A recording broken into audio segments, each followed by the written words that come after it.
umuntu uqala kule ndawo akuyo. Njengangoku nje siphume e-Eastern Cape kodwa sinalo mzawani wam. Ewe, silapha eSwazini ngokuzochaza indaba kaThixo. Ethi indaba kaThixo abantu mabakholwe egameni likaThixo elizawubanceda mahala, hayi le yenziwa ngabantu emhlabeni. Abantu baye-TV babeke ii-akhawunti zeemali zabo ezi-TV, bathi abantu mababhatale. Akekho kwa uThixo othengwayo.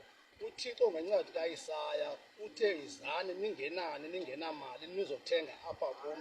Namhlanje abantu abathi bashumayeza izwi likaThixo bathi beshumayela nje babe bebhala ii-akhawunti zabo. Zithi zezokwenza ntoni elikholweni ii-akhawunti ukuze abantu bazothi le nto ibasebenzela uThixo? Kuthiwa uThixo waba bantu abanjalo sisisu sabo, olu zukulwana olo luluhlazo. Lihlazo le nto yabantu abathi besithi basebenzela uThixo babe bethatha imali yabantu abangenayo. Ngobunqulu olunyanisileyo kuthwele lokuba kuvelelwe iinkedama nabahlolokazi ezibandezelweni, hayi umntu ofuna usetyenzelwa yena adle imali yabantu kakubi phofu ezimele ngezwi likaThixo. Ilele kunjalo. Silapha nje nalo mzalwana, asizanga ngemali ezintandana nangemali zabafelekazi. Size apha ngokulandela ilizwi elithi sisebenzele ezethu iintswelo kunye nezabanye.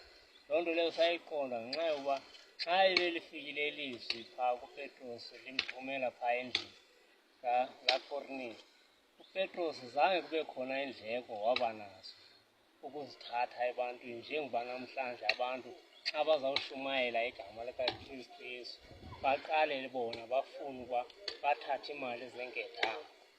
Wavele yena wasuke wahamba wayotsho phaya, waqonda uba inene uyaqiqa nyhani uThixo yena akamkhethi wabusi wam. Yiyo loo nto leyo siqondile nathi silapha sisuka e-Eastern Cape sizotsho apha eSwaziland.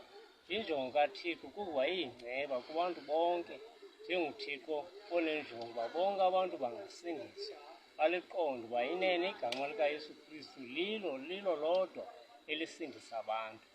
Injalo mzana wam, ngoba bekuthiwe uThixo wathi nizawashiya amagama wenu abe sisishwabulo kubanyulwa bakaThixo, ukuze bona abanyulwa bakaThixo babizwe ngagama limbi eliyawuxelwa ngomlomo kaThixo. Sithi ke nangoku abantu abakholwayo babizwa ngegama likaYesu Kristu, njengokuba kuthiwa kwathi kwakuba kufundise inani elaneleyo kwa-Antiyoko, baqala abafundi phaa babizwa ngento yoba ngamaKristu. Akukho mntu uzawubizwa ngenye into ke, igama ubana azicingele lona noba leliphi ihlobo legama, kuthiwe makawashiye amagama wabo abantu ukuze bazokholwa. Uma bekholiwe bazawubizwa ngegama lalo bakholwe kuwe, njengokuba besekuthethiwe nakuDaniyeli kwathiwa umzi wakho nabantu bakho Thixo babizwa ngegama lakho.